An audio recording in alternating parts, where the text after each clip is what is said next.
And he told me that I should read the Book of Mormon for an hour a day. First thing that I noticed was the desire for the drugs started to leave me. That was insane to me. Make no mistake about it. You were born to be a true millennial. All right, welcome to True Millennial. I'm Parker Walbeck, and today I have with me Beau Enslow. I went to high school with a bunch of his brothers. Love the Enslow family. Beau specifically has struggled with addiction to painkillers, and I wanted to get him on to just tell his story, his experiences. He's told me that he's experienced many miracles overcoming addiction and specifically utilizing the Book of Mormon to do that. And I just wanted to share that story, just get it out there so people can see those raw experiences and what you've found that has helped, and the power of Jesus Christ and his restored gospel. So Beau, take it away, man. Yeah, well, I'm kind of like we were talking a little bit before we started, and I mentioned to Parker I was half excited to come and talk about this, half really didn't want to do it initially. I was just like, heck no, it's very personal, Yeah. and kind of private stuff, but at the same time, initially I said no right away. And then about 20 minutes later, the Spirit kind of was working on me. And, the thing that is, I was telling you, Parker, last year, I shared this with Parker. Last year was the most traumatic year of my life. And the thing that I've reflected on is it's when we're in turmoil, for me at least, what's really important, it just sticks out. Like the most important Mm-hmm. things rise to the top. And the most important thing in my life is Jesus Christ and trying to help other people come closer to him. And so if I have an opportunity to, kind of like I was sharing with you, at the end of my life, I want to be able to have footage of myself making an effort to bring people to Jesus. And there's no way that's going to happen unless I put myself out there, even though I may not naturally want to, or I may want to hide behind the camera, or not want to share some of these personal things. We live in, as you see all around us, like there's so much darkness. Like this is not a time to be shy about what we know. Those of us that have light, I agree. need to share it, you know. So anyways, that's Well, I, kind of well, why I I came appreciate on. you doing it, man. I think a lot of people will benefit. Yeah, absolutely. So do you want me to just jump in, or Yeah, where jump should we in. start? Okay. Wherever you want to start. Well, I'll just kind of give you a little bit of background. So I grew up in Sandy, Utah, in a great family. So we're a faithful family, members of the Church of Jesus Christ of Latter-day Saints. And I started doing my story is probably going to sound like a lot of other people's. This is a all too common story, but I started to do painkillers with my friends just recreationally in Hmm. high school. And these things turn on you so quickly. They go from fun to turning on you so fast. Yeah. And I started to do Percocet and Loratab and then Oxycontin. Once we started to do that, it was so strong and powerful. And over the next years, and I battled addiction with painkillers, and it really destroyed a lot. I mean, I had a lot of hopes and aspirations. Football was something that I had in my mind always as a young kid, and I always wanted to try to excel at that. I mean, it just completely destroyed any hopes of that. It does a lot of damage, and more so than that, like hopes and dreams. I mean, I have plenty of friends that have passed away from this, and that I look Wow. forward to seeing when I pass. You know, so this is a real issue, and I battled with it for years, and I had gone to rehabs, and I really struggled to try to free myself from it, and had a hard time. And addiction is no joke; it's a difficult thing. Um, and I got to a point in my life. It was kind of just this pinnacle of things were pretty bad, and I was thinking about suicide pretty often. And I have an older brother that struggled with addiction previously, and at that point in time, while I was struggling with mine, he was free from his. And so Hmm. naturally, I went to him and asked him, what did you do? And he told me, kind of through my mom, but he told me that I should read the Book of Mormon for an hour a day. Hmm. And I think my mom added to, your brother said this, try it for 2 weeks. Yeah. And the 2 weeks kind of sounded manageable to me. And I mean, at that time, it's like, kill yourself or read scriptures, Right. like, What do you got to lose? I think I'll try to just read for an hour. Yeah. And I did. I mean, it was pretty nasty. I mean, I was dealing with some withdrawals during that time and reading. And the thing I remember my brother saying to me is don't, because I didn't really understand the stories of the scriptures. I had grew up and I heard some stories here and there, but I never had actually dove in and read it myself. And reading it to understand that it's new wording, it Yeah. can be a little bit confusing. So his advice to me was just focus on the clock and that's it. Just 60 minutes, just make sure you're consistent with it. And I did. And over time, I started to experience changes happen within me. And the first thing that I noticed was the desire for the drugs started to leave me. And that was insane to me. I mean, like the desire to do it. Like that started to leave me. And I had never had that experience before. I had tried to quit many times, but, President Nelson in 2013 General Conference, he said, we can change our behavior. Our very desires can change only through Jesus Christ. And I was experiencing that firsthand, like my actual desires were changing. And some of the other things I didn't anticipate were, I started to feel like I started to think about other people more, like that was a new one for an addict. Like I was like so self-centered and I couldn't see it really. Anyways, so that was another thing that happened. I started to think about other people more and I just started to feel happier. I mean, my life, I started to break free of the addiction with his help, but it wasn't just that. It was like all these other areas of my life started to get better. And I'm like, whoa, there is something here. This is amazing. And the more I read in the Book of Mormon, the more it talks so much about Jesus in the Book of Mormon. And so I started to make a connection between what was happening to me and Jesus really quickly. And so I was like, these things that are happening to me, these desires leaving me and all these positive things, like this is the reason why, because Jesus did this for me. Like I was making that connection, and that was when my relationship with Jesus started and my love for him. And boy, I mean, when somebody saves your life and suffered for you and then you experience the fruits of it, boy, I mean, talk about loving somebody, It's just your addiction can turn into a blessing, I guess is what I'm saying. And that was a beautiful fruit of reading. And again, I didn't anticipate all this happening. It kind of happened quickly. And 2 months later, I kept reading past the 2 weeks. Things started to improve and improve. And I remember I was in my room one day and I was reading in the Book of Mormon and I read this verse. I'll read it to you. It says, can you think to sit upon your thrones in a state of thoughtless stupor while your enemies are spreading the work of death around you? Yeah, well, they are murdering thousands of your brethren. And when I read that, I was just thinking about addiction. Murdering thousands of your brethren. I had friends that were dying at the time. And for me, the Spirit told me, like, you need to go. You need to get out there and serve a mission. So I turned my papers in as quickly as I could.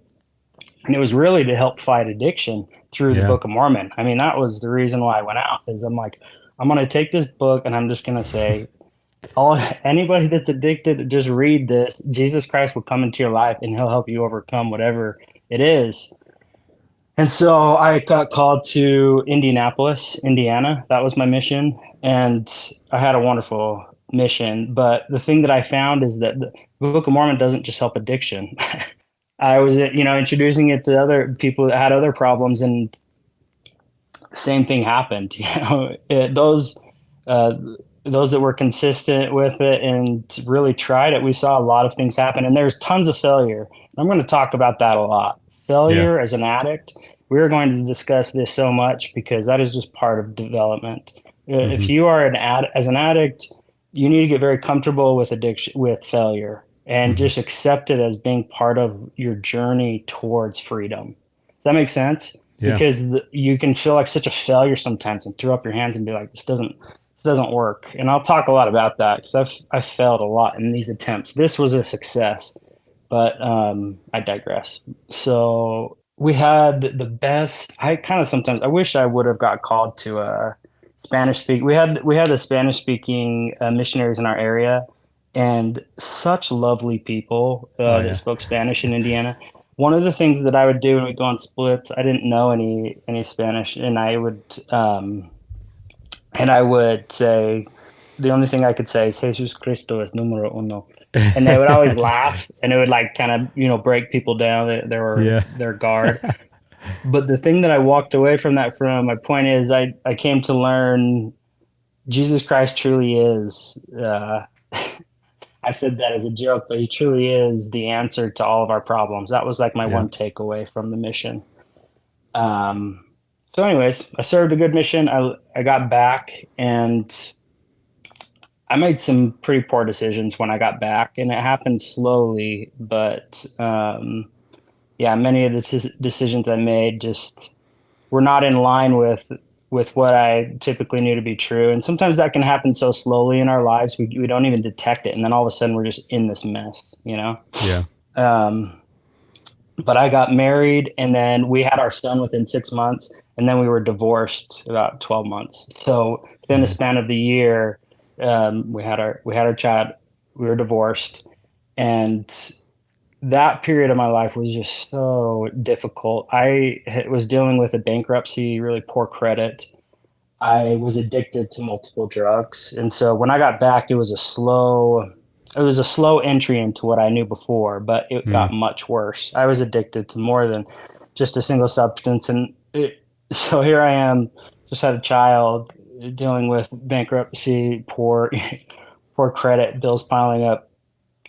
I'm addicted to these substances, feeling hopeless, depressed. And the thing that I struggled with the most at this time is I'm a return missionary, so there's a lot of guilt already. Yeah. Anytime that you fall after a mission, Yeah. there's a lot of guilt there. And my thoughts too were, the answer and you can't do it. And I kept trying. I would attempt this and I would fail, and I would attempt and I would fail, and I would attempt and I'd fail, and I'd be like, what is wrong with me? Like, I can't get this to work. It worked previously. Why can't I get it to this time? And it got to this point where I was about to be kicked out. I was living with my parents at the time, and I kind of knew mentally, I don't know why, but I always felt that if I was on the street, I would never be able to have the life that I could have had. Does that make Yeah. sense? Hmm. I always had this like inkling of that. So he was getting pretty close to that. So that was kind of urging me a little bit. I knew I was about to be out. And my mom had talked to me about reading again for the 2 weeks. And this was after like the 60 fails, of Yeah. trying this. But again, I was persuaded because I really wanted to make it work this time. And I tried the same thing, reading for an hour a day. And I was consistent with it this time. And I don't know why what is the point when somebody's ready to quit? What are all the things that combine to make somebody or persuade them to want to? That's a complex question. Yeah. A lot of Um, variables. yeah, a lot of variables. And for whatever reason it was for me at this time, but I knew what the answer was. That's the important thing. I knew what the answer was when that time came, and did it again, and the same thing happened. I was those same changes started to happen within me, and it did take a little bit longer this time. There were some things that were pretty tightly held on to. They were holding tight on to me at that Yeah. time, but it took within 4 to 6 weeks I had broken free of those, which is just absolutely insane to me. I mean, it's an absolute miracle. And I continued reading the Book of Mormon, and again, I connected and made the connection between what was going on in Jesus. I've always felt like he's the real source of power that walks with us. This whole change that I'm talking about, it's Yeah. not it's not the book, it's Jesus.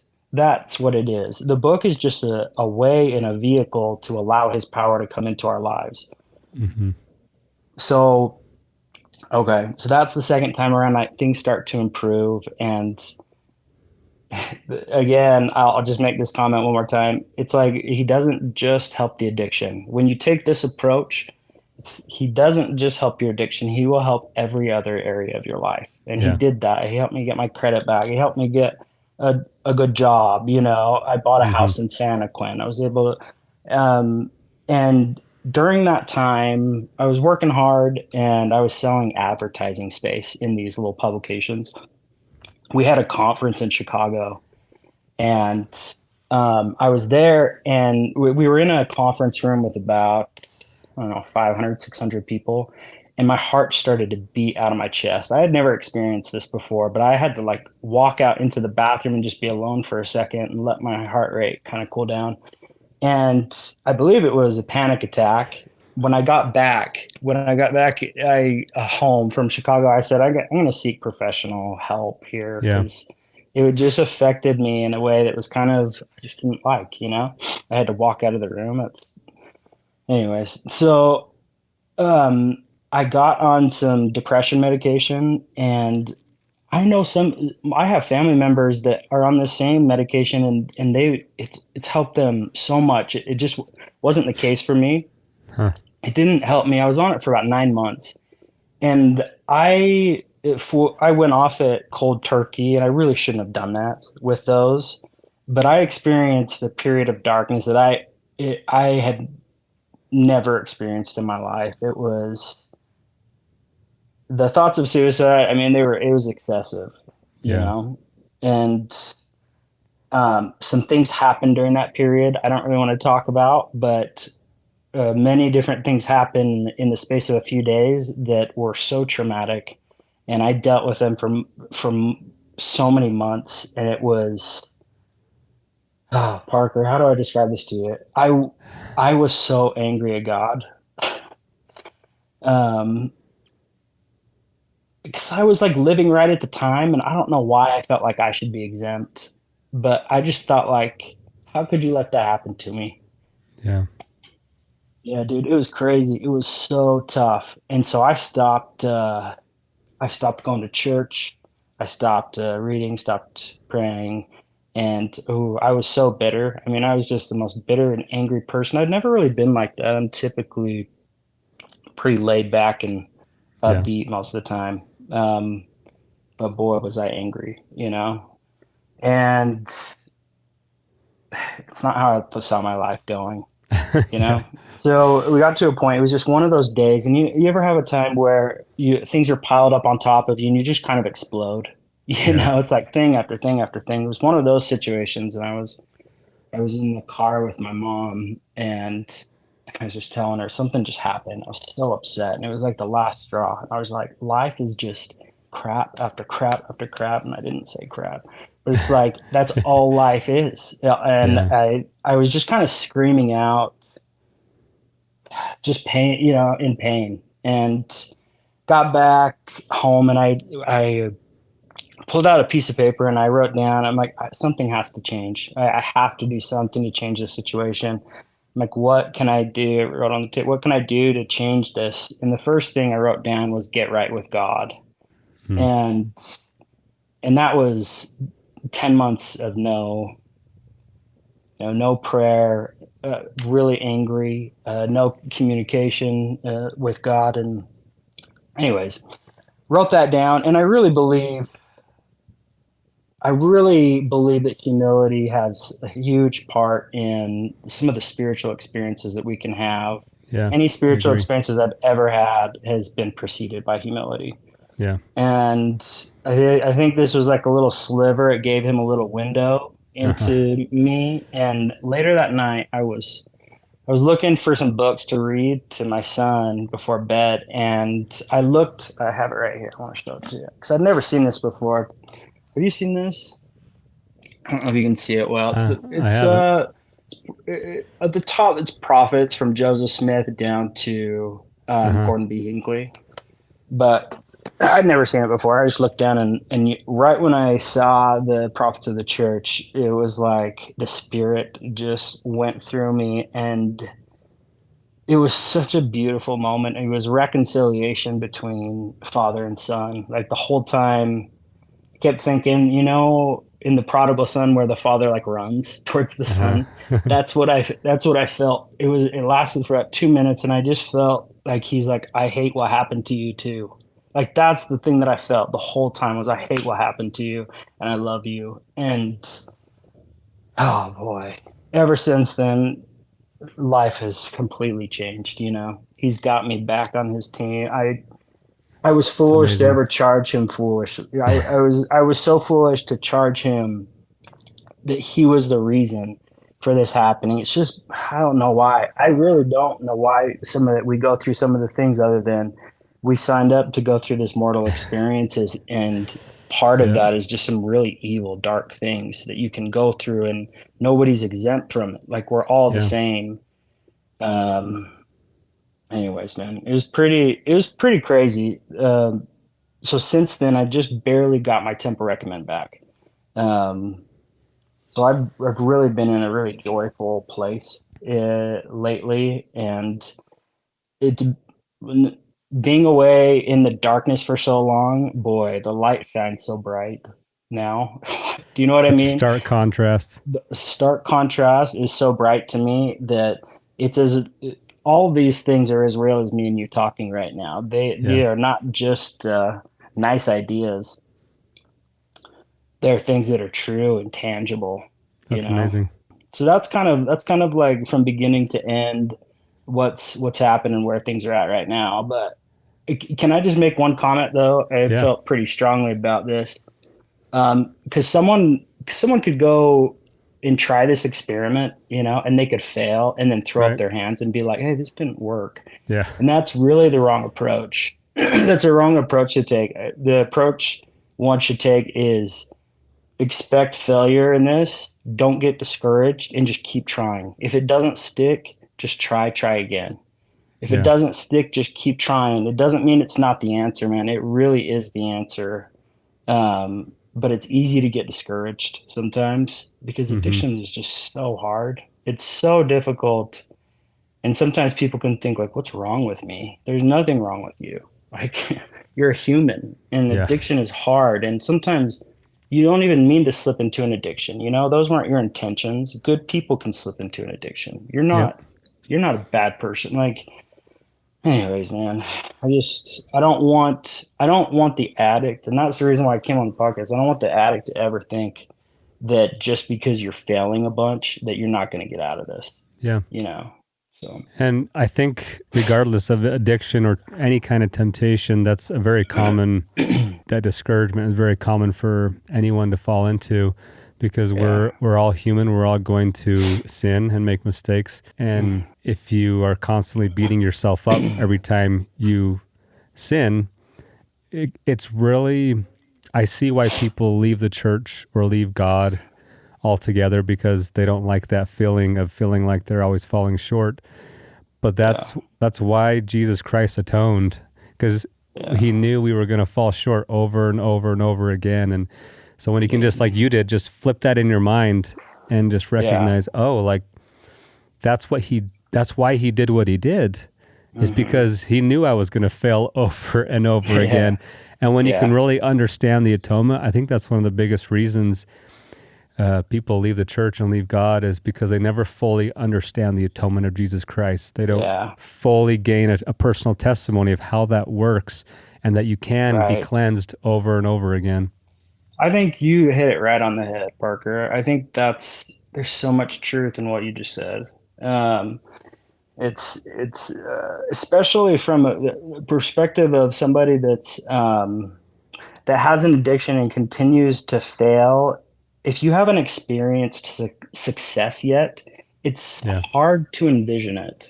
Hmm. It just is. When you haven't experienced something, it's hard to envision. And so I guess with all of my heart, I would hope that an addict or somebody that it has an addict in the family, which are many of us, Hmm. to continue to try this, but don't. just accept the idea of failure being part of the process and don't get discouraged, Yeah. you know? So I just think that's super important. On your point of somebody leaving the church and not making that connection to Christ, like you were saying, um, there's so much to that because my testimony, my 100% of my testimony is based off the fact that I made that connection. Do you know what I Yeah. mean? That's Hmm. 100% my testimony, and it's such a great foundation um, to do this like I'm talking about. If you're struggling with something and you pick up the Book of Mormon and you read like this, and the hour a day, I think it's, let's say somebody has a reading issue, I Yeah. think it's symbolic of a sacrifice. President Nelson said the Lord loves effort. Hmm. An hour was a sacrifice for me at the time. Maybe Yep. something else is a sacrifice for them, but it still equals in God's eyes to account for them making that effort. Does that make sense? Yep. Hmm. So, but the answer truly is, I mean, there's power in the scriptures. We can't look away from that. And you'll have these experiences where Jesus Christ will come and walk with you and help you through whatever you're going through. And then you've got this crazy testimony of this guy. It strengthens you so much to have that, what you're talking Yeah. about, that connection with, I feel Christ helping me in my life. There's just something to that that feeds your spirit. And you can't get there without a little bit of effort, and Hmm. throwing yourself in the scriptures a bit. But that's been my experience, at least. So That's amazing. And I mean, I will add my testimony to that and just echo the power of the Book of Mormon and how real it is. And it's not magic. Like there's not like what right, it is it's the spirit. When you read the scriptures, it invites the spirit into your life. It's you acting, showing right, God that effort, like you're saying, and saying, hey, hmm, look, I'm submitting myself to right, your will. I'm willing to give up something I want, and I'm seeking yeah, your help.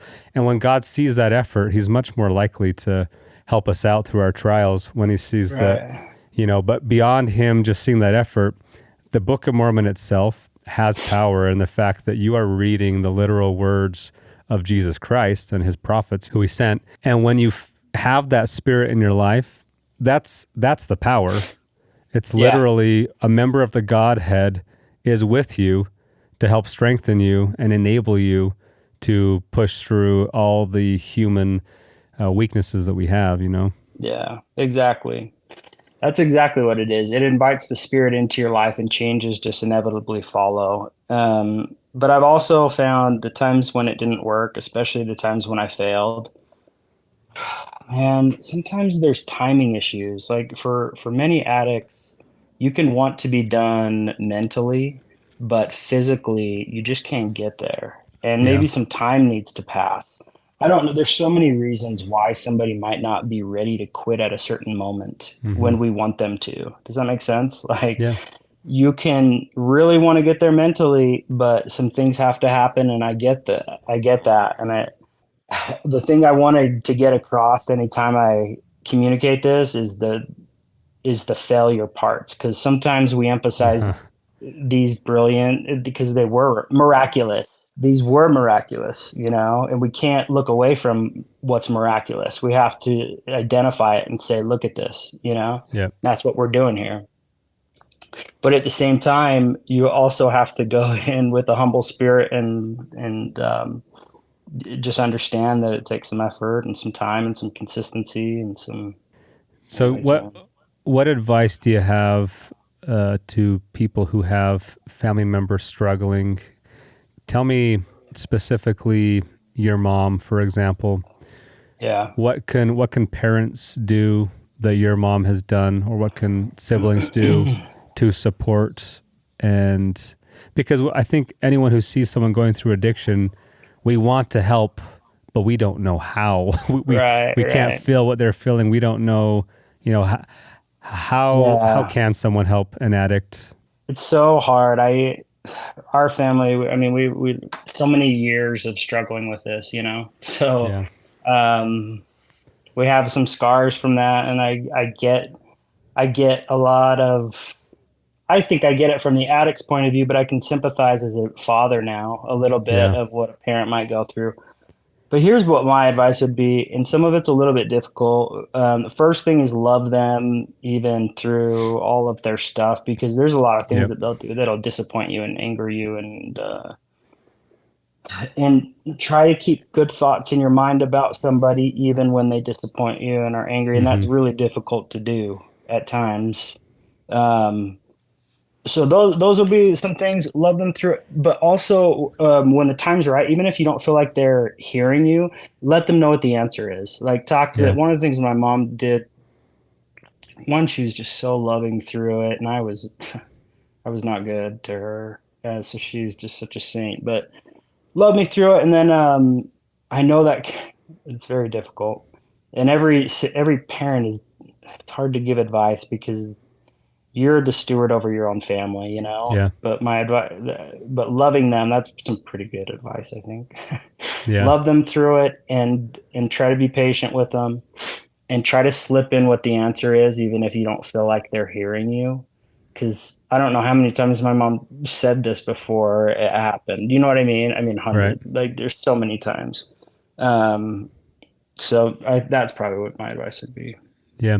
I think a lot of parents and friends shy away from ever giving those answers they know to be true because they don't want to come across as judgmental and, oh, I don't want him to Yeah. think that I'm just trying to fix him.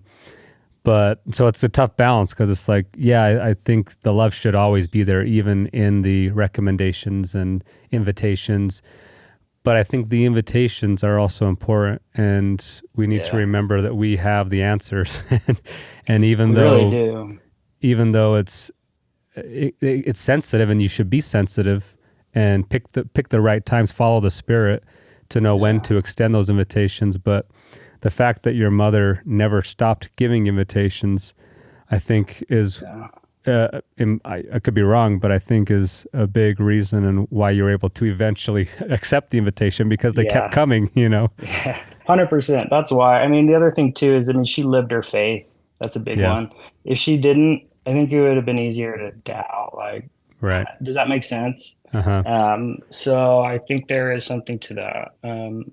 But yeah, addiction is so challenging. We need to understand the Book of Mormon is the underutilized tool, and however we can do that in the most appropriate way, like get that Yeah. message across or out to people, we need to do that because I've experienced it firsthand. It just is the answer. Like there's all Hmm. that there is to it, and it's the answer for more than just addiction. Jesus is numero uno. That's amazing. Any Yeah. other piece of advice or last comments you want to make? I think, yeah, maybe just one, just bear my testimony of Jesus, if that's okay. Yeah. I just love, well, and Heavenly Father. The question I've had in my mind a lot is, how do you act towards somebody that saved you so many Hmm. times? Chew on that for a little bit, and I think about that a lot in my life, and that's why I have such great love for Heavenly Father, allowing a son, me being a father now, to allow your son to go and suffer. That would almost be worse than suffering yourself, because when my son is hurt, I Yeah. hate, that's worse than when I'm hurt. You'd rather do So, it yourself. Yeah. yeah, I mean, for Heavenly Father and for Jesus to actually sacrifice and suffer, and then for me to experience, us to be able to experience that here and now with whatever we're going through, there's power in Jesus Christ and our Heavenly Father to lift us out of these insanely difficult situations that we don't know how to free ourselves. That's how I felt on so many occasions. Like, Yeah. there's no way out of this. But with Jesus, there's a way. He finds a way of getting you out of it if you turn to him. So I just know that he lives, and I know if you turn to him, he'll help you like he helped me. Like he doesn't treat anybody differently. He treats us all the same. Like there's nothing special about any one of us. God will treat Hmm. you the same as anybody else. So nothing I've said here today is exclusive to me or anybody else. You can have this in your life as well. So I think I'll end with that and just say I love Heavenly Father and Jesus Christ. I know that they live, and and can help us. So Thank you. I appreciate you yeah, sharing, Bo. yeah, man. I think it'll help give motivation to a lot of people going through something similar. And I would just I invite hope it does. other people who are going through tough things and have testimonies of the power of Jesus Christ, of the Book of Mormon, of the restored gospel, to have the courage to share like Bo has. Like, I think, honestly, that's how we're going to get through these last days, is by the word of our testimony and Yeah, the blood of the Lamb, the atonement of Jesus Christ, and then us absolutely. sharing our testimony of the atonement of Jesus Christ with one another, because we're all going to go through those dark valleys. And if we have that support system in place, like, there's a reason God built his kingdom on earth. There's a reason he built the church. There's a reason he commands us to gather frequently. There's a reason he gives us this community, because he knows we're going to need it in order to overcome the adversary in the last days. And so Yeah, I appreciate you being willing to share, and would just encourage other people to, it doesn't have to be on YouTube or on a podcast, but be willing to share even with the people closest to you. I talked to your brother this last week, and, he's, I don't know, 10 years younger than you, but he looks up to you and is so grateful for everything you've shared with him about your testimony of the Book of Mormon and your experiences with the atonement of Jesus Christ. If you kept that to yourself and didn't at least share it with the people closest to you, you just don't yeah, know the impact that you're having on other people. And I know just by seeing the light in his eyes that he's a better man and he's closer to Christ because of the experiences you went through and were willing to testify to him. And so we all benefit from sharing our testimony and from hearing the testimonies of others. absolutely, man. I agree, 100%. President Nelson said that we're going to see miracles. I don't know his exact phrasing, but he talked about how Yeah. we're going to see a lot of miracles in these last days. And I've thought a lot about that because I think there are many people like myself that have miracles to share, Mm-hmm. and sometimes it can feel very personal. These are private and personal things, but what's more important, somebody coming closer to Jesus Christ or our own comfort, Yeah. like we can do this. Um, Anyways, we got And it. and there are things that are going to be sacred and private, and that you aren't Right, going to feel like you should share publicly. But when the Spirit, like you right, said, when the Spirit prompts you and says, "I think you should share this," be willing to exactly. act on those, because Yeah, that's you.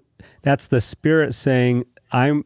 There is a prayer that you need to answer, and potentially only you can answer by being willing to share this. And so, yeah, when you're feeling uncomfortable about potentially sharing something, but the Spirit touches you, you got to, like you said, get outside of yourself, think outward, and think, oh, well, maybe somebody needs this right now, and right. just be willing to share that.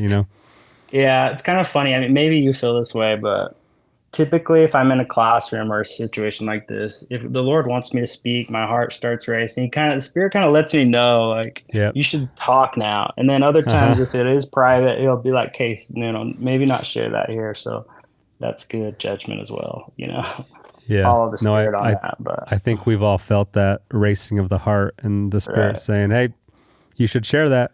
yeah, And I think just getting in the habit yeah, of, that's the biggest thing that I'm trying to do, because I don't like sharing, yeah. You and me both, man.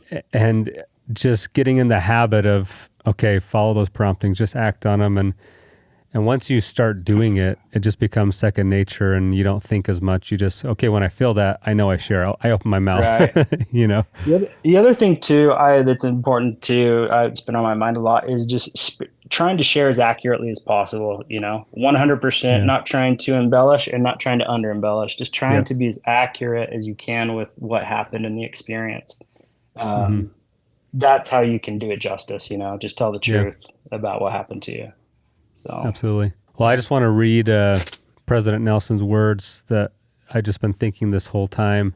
Can't remember when he gave this, but he said, "I promise that as you prayerfully study the Book of Mormon every day, you will make better decisions every day. I promise that as you daily immerse yourself in the Book of Mormon, you can be immunized against the evils of the day, even the gripping plague of pornography and other mind-numbing addictions." I mean, to me, he's speaking directly to Beau and yeah, anybody else in the world who has any kind of addiction or any kind of temptation, That is a promise from a prophet of God, that if we will read the scriptures, specifically this book that's been preserved for our day, where God knew there would be addiction all over the world, conspiring men, like it says in D&C 89, that were, bringing forth all of these drugs and addictions. God gave us a remedy for it. And the Book of Mormon, like you said, is one of the greatest tools to overcome it. Absolutely, man. Agree 100%. I appreciate you having me on. Appreciate you, man. Well, it's good to talk to you, buddy. Hey, you too. Take care, Beau. Alrighty, you too. All right, thanks, man. Bye. See you.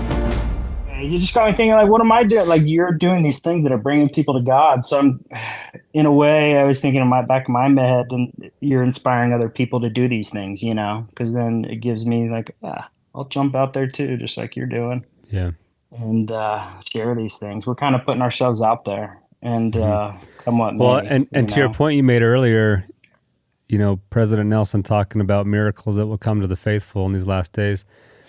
I think personally, one of the miracles we're going to see, like you mentioned, is a wave of saints who are willing to start speaking up and sharing the testimony that's within them. I feel like for so long, we've kind of just been under the radar, like wanting to live our lives and not be bothered. But evil's coming knocking on our front doors now from every angle. And Parker, it's just impossible. It's impossible to ignore. Right. And it's like, okay, either I'm going to let this into my home, or I'm going to speak up and start denouncing it to the world and standing up for what I know is true. And I honestly believe that as evil, unfortunately, it's taking the evil to become so evil in order for us to wake up and recognize, oh, shoot, like this is real. This is spiritual warfare. I better strap up and start fighting back, Yeah. Dude, you got to put that on there, maybe, because that was powerful. There's so much truth to that. I felt that strongly in preparation for this. This is no time to be shy. Like, there are people suffering out there, and no time to stand on the sidelines anymore, like you were talking about, and just live your isolated existence and try not to like bump any heads, because the world's like in our faces. Like, we've got to combat it, Yeah, and we each have a different angle and perspective to tackle it from. A couple weeks ago is David Alexander coming at it from a perspective of living in evangelical Christianity and finally finding the church and all the experiences he went through there. For you, it's going through addiction. For other people I have lined up, it's other things. And it's like we each have our different perspectives. And, God will be able to do his work and gather Israel and touch every heart in the world, as long as each of us who have had all these different experiences are willing to share and invite all the different people that we can communicate with in a way that they will be able to understand the seriousness of the message, and so. Right. You're in a position right now that's pretty unique. Miracles have happened. I really believe this all over the place. And you're documenting it, and like sharing that to the world. So you're shining a light on things God has spent years cultivating. It's like, dude, does that make sense? Like, you're coming on this land that's been worked, and there's these miracles, and you're just out there like finding them and shedding light on them. It's a unique position, and I think you're doing it just a great job. Just like, keep it up, man. Well, thank you. Appreciate it. Yeah. And to you and anyone out there who has seen miracles or has seen light that needs to be shed, either be the one willing to shed some light on it, or hit people up like me and say, hey, go check that out and shed some light on that. Right. I'm always looking for people who have awesome testimonies to share. And it's one of my goals just to, I'm 33 now. I hope by the time I'm dead in 50, 60 years that I've put out tens of thousands of videos sharing people's stories and flooded the earth with just light,